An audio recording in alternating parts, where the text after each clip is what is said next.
sure by now we all know what Fortnite is. I had known about it for the longest time, but I never actually played it until my friends basically forced me to download it and play with them. They wanted to play in squads, which is what it's called when you play in groups of 4. My 4 friends were Evan, Xavier, and Braxton. Evan was hands down the best player and basically the initiator of this group match. Xavier was the second best, then there was Braxton. Braxton only spoke on his headset when he was in trouble or needed help. Evan, Xavier, and I, on the other hand, just goofed around and talked the whole time. The 2 of them did their best to explain how to play to me over the headset. Anyway, none of this really matters. I'll skip ahead to the important part. Evan stopped talking, and there was a good 10 seconds of silence. Then, Evan, who was leading us from one point to another, stopped dead in his tracks. His character just stood still for a while.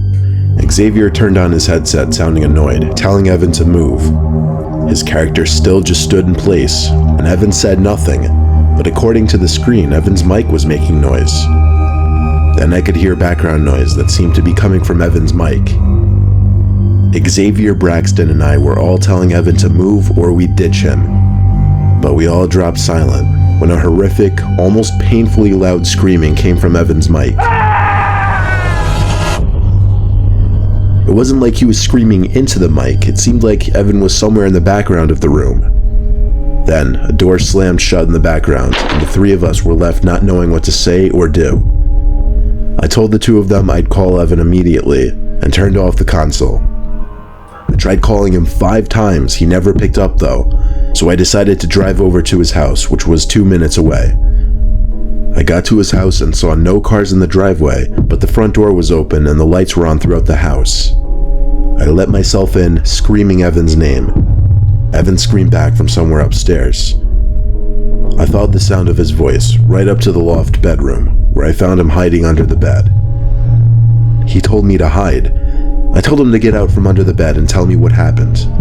He said there was someone in his bedroom. He would speak in very limited sentences for the longest time, until he calmed down and would finally explain in detail. As Evan was playing Fortnite with us, he felt a tap under his bed. He pulled the cloth material that covered the sides of the bed up and looked under the bed, and saw a grown man hiding underneath. That's when he threw his headset on the bed and screamed as he backed into the corner. He says the man emerged from under the bed as Evan was still paralyzed in fear in the corner, screaming. Then the man walked straight out the bedroom door, and that was the last we ever saw of him. At that moment, he didn't know if the man was still in the house or not, so he called the cops, not knowing what else to do. When they showed up, we didn't know what to expect from them. 2 cops actually showed up. The male officer went inside of the house and looked around, while the female officer stayed with us outside with a small pocket notebook in her hand, writing down what Evan described to her. And just like that, the cops left. I stayed over Evan's house that night just to make him feel better. We all still play Fortnite together. I'm much better now.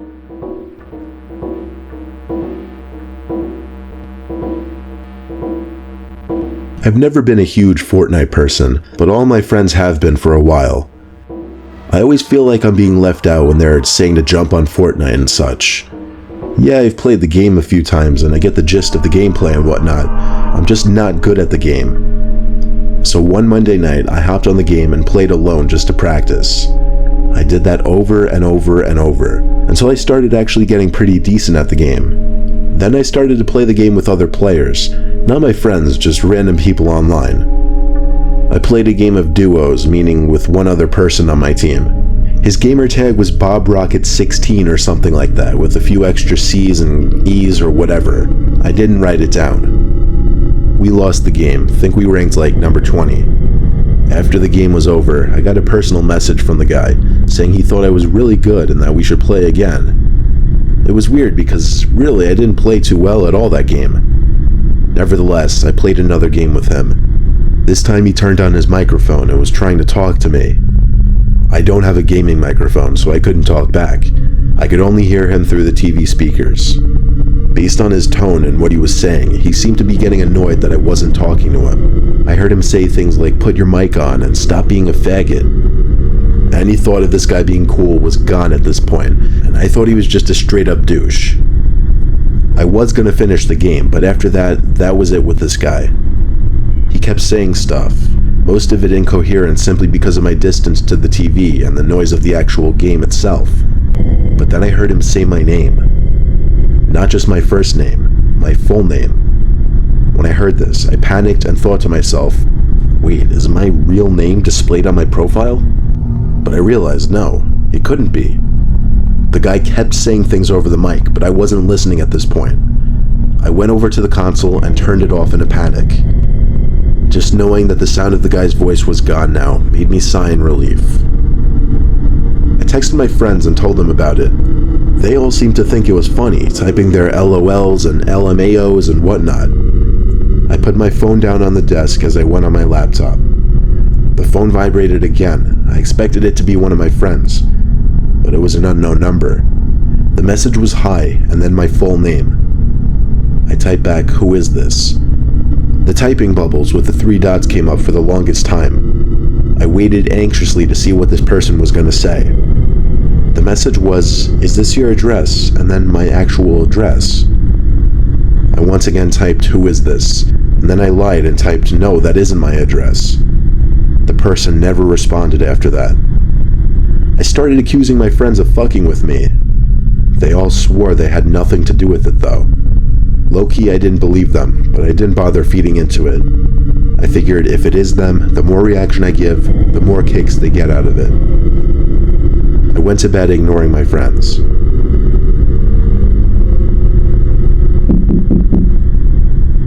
I woke up to something. I was almost positive I heard a noise. You know how sometimes a sound will wake you up, but you don't know what the sound was because you weren't awake yet to hear it? Well, that was me at this moment. I sat up looking around my room as anyone naturally would.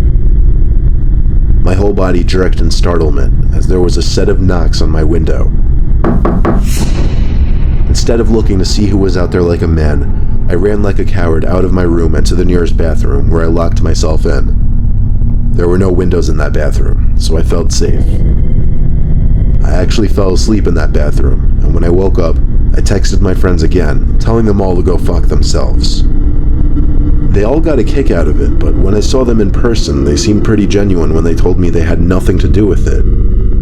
To this day, I really don't know if my friends were pranking me, or if that guy who I was playing Fortnite with actually somehow got my information and came to my house.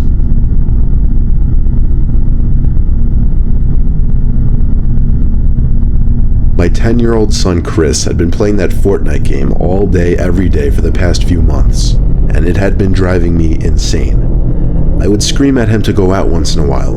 Instead, all I heard was that sound of that bus honking its horn every 10 minutes and constant gunshots coming from his room. Eventually one night at like 9 p.m., Chris came out of his room and shouted out to the kitchen that he was having someone over. I angrily asked him who. He said, "Some guy from Fortnite who lives around here." A fuse went off in my head as I heard this. Apparently, he invited over some random person he was talking to on Fortnite. When I asked him how old, Chris shrugged his shoulders and said, "I don't know, he sounds kinda old." I started to freak out, knowing some random stranger who was probably well older than my 10-year-old son was coming to my house. I locked all the doors and turned on all the porch lights. I told Chris to just keep playing his game in his room and not to talk to anyone else. I waited around by the windows until a car pulled up in front of my house. It stopped and the headlights turned off. The door opened, someone came out and started walking up the pathway to my front door. I felt like my heart dropped into my stomach when I saw some middle-aged man, probably 40, mildly overweight, step into the light and then up the stairs to the front door. He rang the bell 3 times. I ignored it. Then he started pounding on the door for a bit. I ignored that as well. He walked down the stoop, looking up through the windows as he walked down the pathway. I made sure he couldn't see me. I thought for sure he'd go to his car and leave, but he went around to the side of my house, out of sight from the windows. He was actually going to my back door. I heard from around back the door being nudged, as he clearly tried to open it. I stayed put where I was. There were no other entry points to the house, so once he gave up, he would surely leave.